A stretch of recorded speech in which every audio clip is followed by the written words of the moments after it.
अगर आप एक बेहतरीन टीवी लेना चाहते हो और कंफ्यूज हो कि कौन सा लूँ, क्योंकि 20,000 में भी आपको एक बेहतरीन टीवी मिलता है और ये टीवी होकर आपको 10 लाख का भी टीवी आपके सामने निकल आता है। लेकिन आपका बजट अगर 20,000 से लेके 60,000 ऐसा है और आप कंफ्यूज हो कि कौन सा बेस्ट टीवी होने वाला है, तो मैं गया था टीवी लेने और मैंने सब कंपैरिजन कर लिया है। मेरा टारगेट था दोस्तों 55 इंच का एक बेहतरीन टीवी चाहिए, लेटेस्ट चाहिए, जो कि मुझे लॉन्ग टर्म यूज़ के लिए काम आ जाए दोस्तों।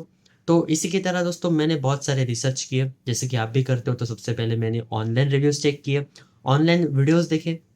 उसी के साथ दोस्तों रिसर्च करने के बाद मैंने कुछ मॉडल्स फिक्स किए थे और इन मॉडल्स को मैंने ऑफलाइन मार्केट में जाके टेस्ट किया, देखा, लाइव देखा। और उसके हिसाब से मैं आपको बताऊंगा कि 20,000 के टीवी में या फिर 60,000 के टीवी में या फिर 50,000 के टीवी में इनमें क्या डिफरेंस आता है, कैसे कंपनी आपको according to the price value for money या फिर अकॉर्डिंग टू द फीचर्स आपको क्या क्या देती है और क्या क्या आपको, अगर आप बजट बढ़ाते हो तो और आप क्या इंप्रूव कर सकते हो।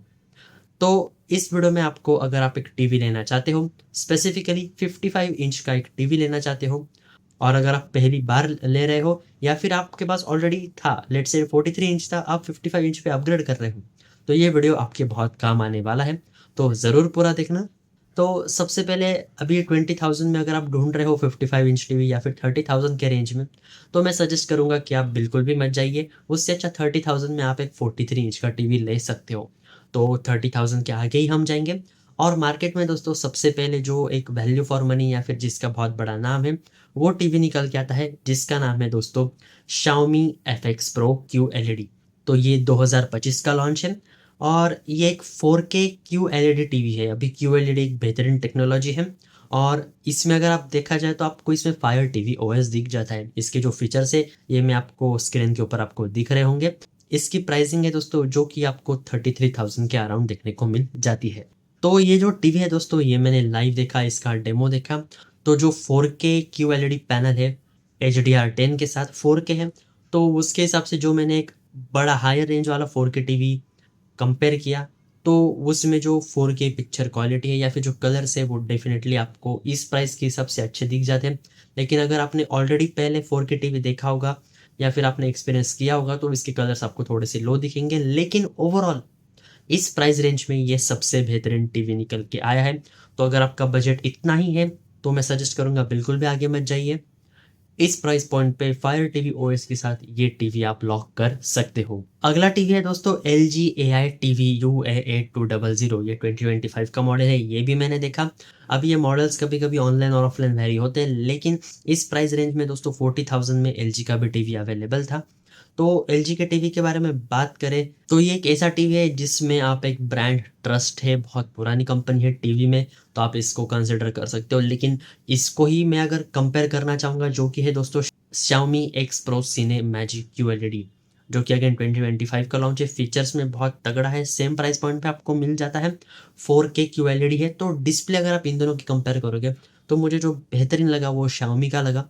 और जो ओवरऑल फीचर्स है ये Xiaomi में थोड़ा आपको ज़्यादा मिल जाते हैं। लेकिन कलर्स एक्यूरेसी वगैरह, जो प्रॉपर इंडियन कलर टोन है, यानी कि जो कि ब्राइट कलर से, वो आपको LG में देखने को मिल जाते हैं। लेकिन Xiaomi में मुझे थोड़ी सी एक्यूरेसी ज़्यादा अच्छी लगी, या फिर जो मैं कहूँगा कि अकॉर्डिंग टू द मी वो मुझे ज़्यादा पसंद आया।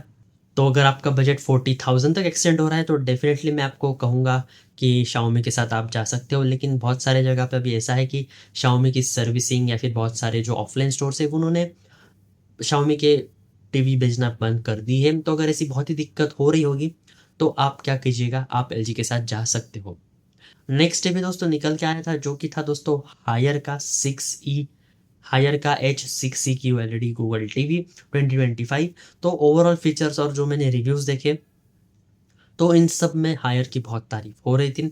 लेकिन जब मैंने आपको सबसे पहले Xiaomi बताया, दो Xiaomi के बताया, एक LG बताया, और उसके साथ मैंने हायर भी कंपेयर किया, लेकिन जो colour accuracy according to the display मुझे देखने को मिली वो मुझे आई कैची नहीं लगी या फिर उससे मैं इम्प्रेस नहीं हुआ। तो उसमें जो डिस्प्ले की वैल्यू थी अकॉर्डिंग टू द प्राइस, तो मुझे वो सेटिस्फाई नहीं कर रही थी, इसीलिए मैंने हायर को उधर ही रिजेक्ट कर दिया दोस्तों। तो हायर का पर्सनली मैं तो नहीं आगे बढ़ पाया। और हायर देखते देखते मुझे नेक्स्ट दिखा दोस्तों जो कि मेरे बकेट लिस्ट में था, सोनी ब्राविया M2, जो कि एक 58,000 के करीब मुझे मिल रहा था। और इसमें फीचर से सोनी ब्राविया है, इसके रिव्यूज़ तो बहुत तगड़े हैं ऑनलाइन। तो मैंने देखा, ओवरऑल मैंने एक्सपीरियंस भी किया, और इसमें मुझे ऐसा है कि 8 GB स्टोरेज था। सबसे पहले बात, 2 GB रैम और 8 GB स्टोरेज थी। तो इसके वजह से मुझे थोड़ा सा स्टोरेज का ऊपर नीचे या फिर हाँ या ना में मैं जा रहा था। और मैंने कलर्स भी देखे, थोड़े से मुझे ज़्यादा ब्राइट लगे सोनी के। तो अगर आप सोनी ब्राविया ही ले रहे हो तो थोड़ा सा हायर वर्जन ले लो, ऐसा मेरा कहना है।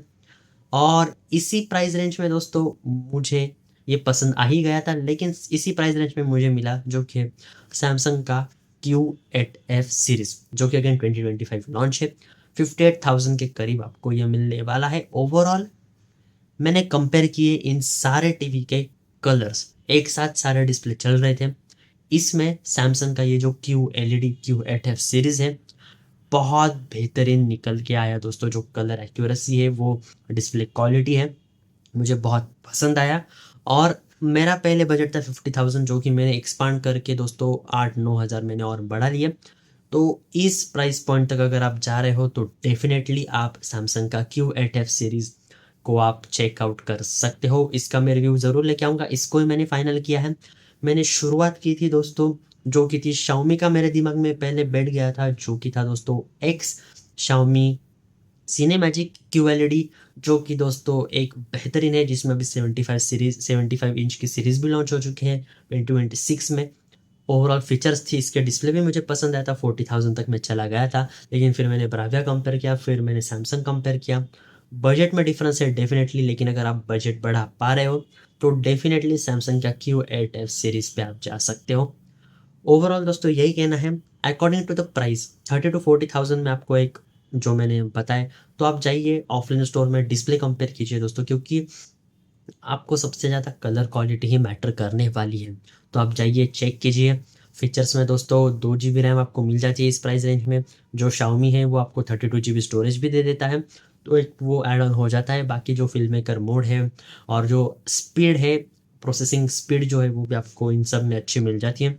मेजर डिफरेंस आपको डिस्प्ले में निकल के आता है, जो कि कलर्स में, जो कि एक्यूरेसी है कलर्स की। अगर आप सिंगल टीवी देख रहे हो तो आपको कुछ नहीं महसूस होगा, लेकिन जब आप 2 4 6 टीवी एक साथ देख रहे हो तो आपको पता चलेगा कि कलर्स में कितना डिफरेंस होता है। और अगर आप वन टाइम इन्वेस्टमेंट करते हो टीवी पे, जो कि लॉन्ग टर्म इन्वेस्टमेंट रहती है, एक बार लिया तो हम टीवी 4 5 6 साल बदलते नहीं है। तो एक बार सोचिए, कंपेयर कीजिए और आप चेकआउट कीजिए दोस्तों। तो ये सारे टीवीज़ की लिंक मैंने डिस्क्रिप्शन में दी है। मैंने आपको बताया कौन सा बेहतरीन है, कौन से प्राइस रेंज में, किसके साथ नहीं जाना चाहिए, किसके साथ जाना चाहिए। तो कुछ भी डाउट होगा तो कमेंट में आप पूछ सकते हो, आपका जवाब ज़रूर मिल जाएगा। मैं मिलूँगा आपसे अगले वीडियो में, तब तक के लिए थैंक यू।